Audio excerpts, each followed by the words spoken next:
Graines de reporters scientifiques.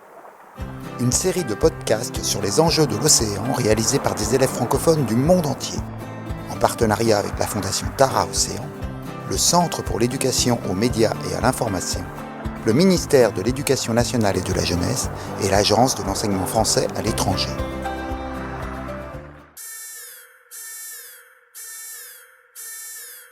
Alerte disparition. La victime, le récif corallien. Animal marin au squelette calcaire, coloré mais devient blanc. Aperçu dans les régions tropicales. Sa taille, 0,2% des océans. Crime, dissolution de son squelette. Suspect, le dioxyde de carbone, alias CO2. Nature du crime, paracidification des océans. Pourquoi l'acidification des océans est-elle un phénomène inquiétant ? Un podcast des élèves de 3e prépa métier du lycée professionnel Arthur-Rimbaud à Ribécourt. T'as entendu l'alerte disparition des récifs coralliens ? Ouais, faut pas en faire, 0,2% des océans, c'est rien. Détrompe-toi, d'après M. Agostini du Shimoda Marine Research Center, ces 0,2% abritent près de 30% des espèces marines. Et en quoi ça nous concerne ? Eh bien, cette biodiversité est source de revenus et de nourriture. Les récifs coralliens sont même utilisés dans le domaine médical. Ils sont aussi des remparts contre les cyclones par exemple. Mais pourquoi les récifs coralliens disparaissent ? T'as entendu dans l'alerte, il parle de crime par acidification de l'océan. Tu connais ?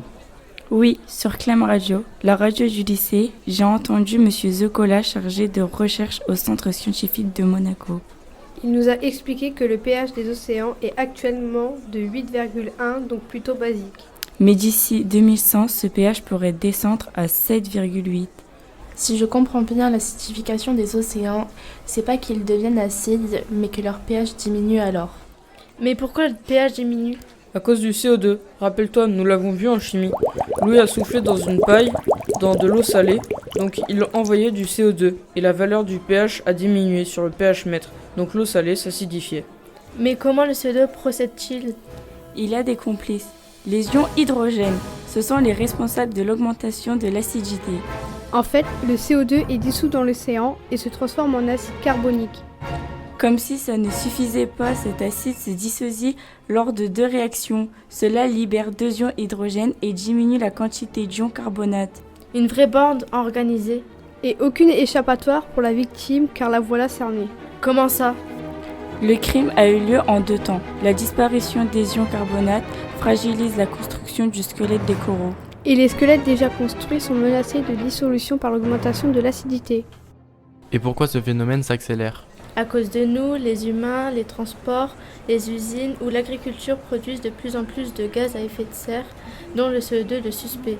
30% du CO2 s'y dissout dans l'océan, donc l'acidification augmente.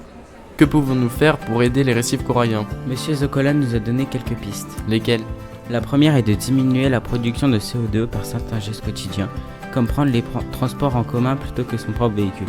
On peut également planter des herbiers marins comme des mangroves qui piègent le CO2.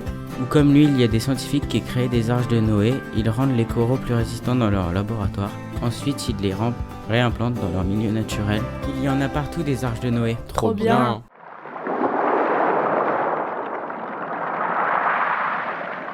C'était Graines de reporters scientifiques, une enquête sur les enjeux de l'océan. Retrouvez tous les podcasts audio et vidéo sur la plateforme lesdessous de l'océan.fondationtaraocéan.org.